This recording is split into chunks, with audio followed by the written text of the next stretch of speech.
Ya está con nosotros el doctor José Ramón Eguíbar. Doctor, ¿cómo está? Muy buenos días.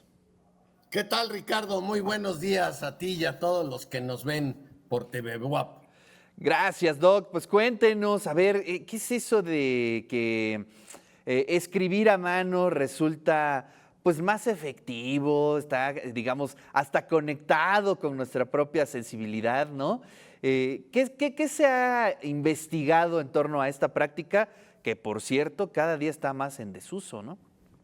Así es, fíjate, Ricardo, que la doctora Carmen Cortés y yo en algún momento estuvimos hablando de esto, sobre todo porque en el laboratorio hacemos registros de electroencefalograma y la idea era si podía, a través de esta técnica que consiste en poner electrodos en la cabeza, saber qué era más efectivo. Y empezamos, bueno, ella realmente fue quien me ayudó, encontró un par de artículos. Te voy a poner aquí la imagen, la van a poder ver todos. Ahí está. Sí, sí se ve, ¿verdad? Claro. Entonces eran cosas muy simples, como poner en una pizarra electrónica o en los pizarrones blancos que ahora usamos con plumones, pues palabras muy simples o un dibujo que también es muy simple, como puedes ver, y registraban al sujeto. Y entonces lo que veían que cuando tú con manera manuscrita ponías Ricardo, por ejemplo, no era lo mismo que si tecleabas Ricardo. La cantidad de activación cerebral era mayor cuando escribías que cuando simplemente tecleabas. Y como tú dijiste, hay alumnos ahora, me han tocado, que tienen casi imposibilidad de escribir. Les cuesta mucho trabajo. Ya no digamos que les des un texto y le digas, ahora resúmelo o dime qué es lo más importante y escríbemelo en un párrafo. Entonces, estos autores se pusieron a ver esto de cómo era la actividad cerebral y mira, aquí en la parte de arriba, entre más rojo es más actividad cerebral. Estas son como si hiciéramos una cuadrícula en nuestra cabeza y ver qué áreas se activan. Y ustedes pueden ver claramente que aquí hay más rojo que acá. Esto es escribir a manuscrito, esto es escribir en un teclado exactamente la misma palabra. Entonces la conclusión a la cual llegan estos autores del primer trabajo es que sí, cuando tú escribes de manera manuscrita, la actividad de tu cerebro es mayor y es mayor hacia la porción frontal, hacia aquí lo que yo tengo pelón, que es la zona con la cual emitimos los juicios, tomamos decisiones, el libre albedrío, en fin, estas características que llamamos mentales superiores, que son características del humano y de los primates superiores asumimos. Entonces, me pareció muy interesante, pero en el otro estudio, que es muy parecido y llega a las mismas conclusiones, lo que además demuestran es que para el proceso de aprendizaje y de memorizar, cuando tú escribes, se fija más en tu memoria que cuando tú tecleas. Esto es más fugaz. Para ponerlo en otros términos, la memoria de trabajo, que es esta memoria, si yo te doy una serie de números, Ricardo, y te digo, a ver, acuérdate, 8753, ¿no? Y seguimos platicando. Y yo de repente dije, ¿qué números te dije? Ya. 853. Estabas escribiendo. Esa es la memoria de trabajo, como cuando te dan una dirección o un número de teléfono que lo guardas por poquito tiempo, No, porque después no te importa, porque en lo que llegas al teléfono o en lo que sea, ¿ok?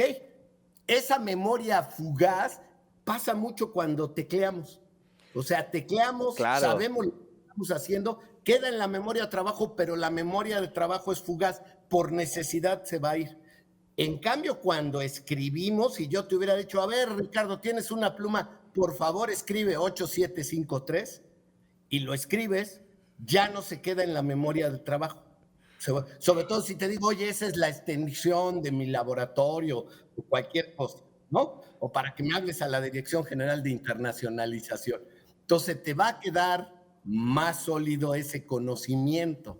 Ujú. Entonces, parece ser que esta idea que tienen los jóvenes cuando toman clase de llevar una computadora y teclear, pues no están favoreciendo tanto el proceso de aprendizaje. Ya no digamos cuando llevan su cámara y te fotografían las diapositivas o lo que sea. No, pues ese sale peor, ¿no? No, ese ni a memoria de trabajo llega, ¿no?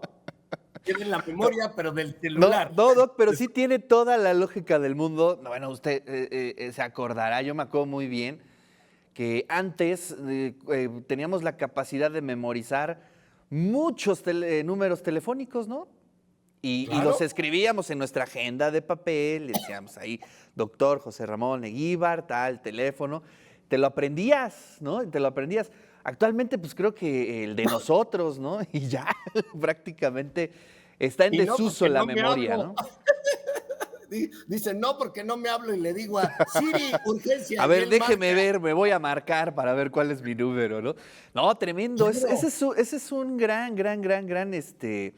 una gran beta de estudio, porque, a ver, pues todo está enmarcado hacia lo digital, ¿no? Y además creo que le estamos de pronto apostando mucho, sí, pero debemos de traer estas prácticas que pues ya están ahí en los estudios, ¿no? Que hace que nuestro cerebro trabaje y que podamos tener mejores resultados, ¿no? Desde luego, es como todas las herramientas, no quiere decir que no las uses, sino que Claro. aprendas a usarlas para que te favorezcan a ti, no para que favorezcan al equipo, al artilugio, al gadget, como dicen en inglés, que es muy bueno porque es cualquier cosa, ¿no? Entonces, a mí me parece que estos dos estudios, pues demuestran fehacientemente que, como tú decías, esto Perdón, pone a perdón, correr. perdón, no, no, a ver, si quiere, tome un poquito de agua en lo que podamos, ahí Sí, continuar. Y es que es muy interesante, Doc, inclusive cómo hoy en día se está revalorando digamos, el papel, las tintas, todas estas prácticas antiguas, inclusive la caligrafía, ¿no? Que antes claro. era una verdadera obra de arte. Hoy se empieza a retomar para tener como mayor efectos estéticos, pero cerebralmente también tiene su impacto, Doc. Desde luego. Y mira, te iba yo a dejar porque usted yo sé que es colega del FARPA, ya se llama así. Farpa, sí. Entonces, esta es la actividad muy pequeñita cuando uno teclea, la actividad muy grande cuando escribes tu nombre y en medio, ¿qué crees? Cuando haces un dibujo. Entonces, la actividad del cerebro es intermedia porque el trabajo creativo que hace un diseñador gráfico o qué sé yo, cuando se hace un sketch, ¿te imaginas cuando un cineasta se le ocurre, no sé, a Del Toro cuando hizo lo del agua, el monstruo, ¿no? Dibujarlo, Sí, sí, ese sí, creativo, pues acaba en tu mano. Tu claro. mano es la que va a ser el monstruo, pero tu cabeza creó al monstruo, pensaste en el monstruo, cómo iban a ser los diálogos, etcétera, etcétera. Entonces ahí otra vez vuelve a ser el enorme valor del proceso creativo del cerebro, de la mente humana, para pues este tipo de actividades que se da mucho en el entorno en el que tú te mueves, en los colegas que están en el ARPA, que es un proceso creativo muy importante y que otra vez demuestra que requiere de la activación de nuestro cerebro, que nuestro cerebro se ponga a trabajar. A una actitud que es pasiva. Yo quisiera acabar porque se generó una discusión y yo me acuerdo hace mucho tiempo cuando iba yo a la escuela comercial inglesa, allí estaba una tía política, la maestra Angelina Fuentes Aguilar, y me llamaba la atención que usaban un metrónomo porque una buena secretaria, si no mal me acuerdo, debía de dar entre 60 y 75 golpes por minuto, es decir, 60 a 75 letras. Y lo que hacían con el metrónomo es que una buena secretaria lee y sin ver el teclado, teclea a esa velocidad de manera constante por mucho tiempo, por una hora, por 2 horas, ¿no? Yo no sé si ustedes han visto, pero en la Suprema Corte, pues hay una persona que está tomando notas en una en un teclado muy pequeñito y todo lo que hablen ella lo está transcribiendo. Me van a decir ahora, es que ahora hay una grabadora y lo meto en la computadora y lo hace. Está bien, pero hace 30 años, que no es mucho, o 40, no había eso. Tenías que, digamos, a una persona capacitarla en esa no, que lo que está oyendo lo está escribiendo con las manos en un teclado. Entonces, pues, cómo vamos evolucionando, pero yo reitero que estos gadgets, que estas cosas que nos vienen a ayudar, las interioricemos, las podamos usar para ser más productivos, pero que no nos domine y pensemos que con eso podemos sustituir lo otro, ¿no? Claro. El proceso creativo, y tú decías ahora, la caligrafía, ¿no? Te regañaban si no hacías bien la forma de la A, de la E, y hacías muchas planas, porque es un proceso complejo, otra vez, como el hacer un esquema, ¿no? No sé dónde ande Manolo ahorita, pero Manolo Sandoval me sorprendía porque le decían algo y ya lo estaba dibujando en Dibujando.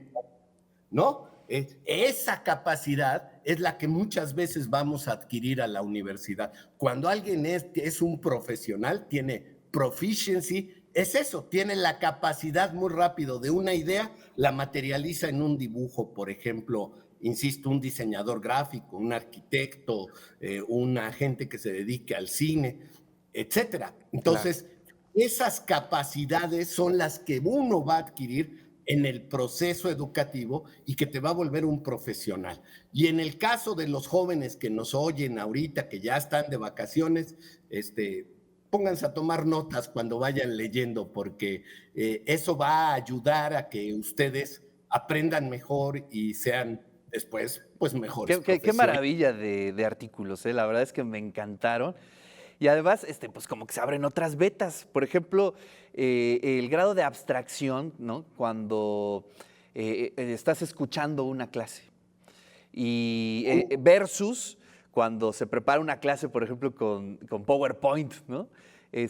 Una vez hicimos una encuesta y no, y lo que les gusta a los alumnos es escuchar a su profesor, ¿no? O a su profesora, mientras, digamos, eso tiene que ver precisamente con la actividad cerebral, mientras que la otra es una imagen, ¿no? Entonces, esa posibilidad de comunicar, de la oralidad, del sentirse cerca, es como cuando vas al médico, ¿no? Y platicas y te sientes atendido.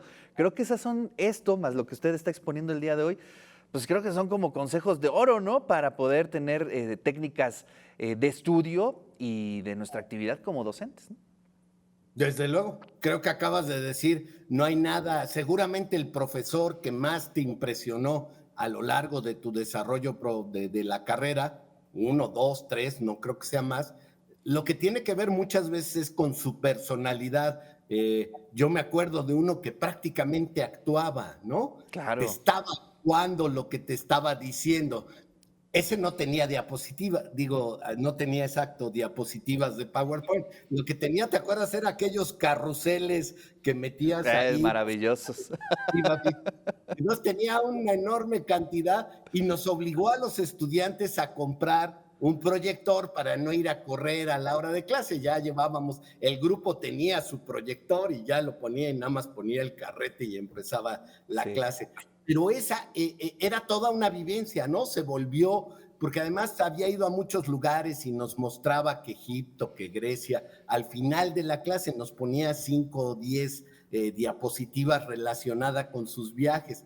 Entonces eso te motiva, te das cuenta otra vez lo que es ser un profesional, sí sabes de tu carrera, pero era un hombre culto, un hombre que leía, que había viajado, ¿no? Escribido y leído, decía mi tía. Exactamente. Qué Entonces era maravilla. maravilloso.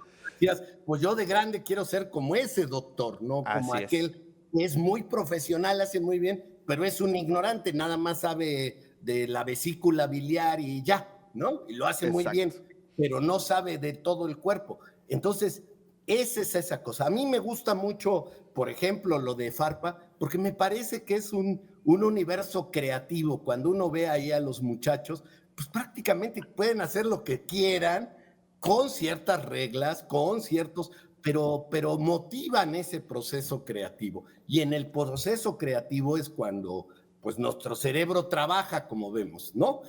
Y desde luego la escritura, como las pinturas rupestres, pues fueron lo que nos fueron haciendo humanos, Así ¿no? es. Pues yo le agradezco como siempre, Doc, su presencia aquí en el programa. Apreciamos muchísimo su columna y desde aquí le mando un gran abrazo y nos vemos el siguiente miércoles, Doc. Así será. Un abrazo, Ricardo, y gracias.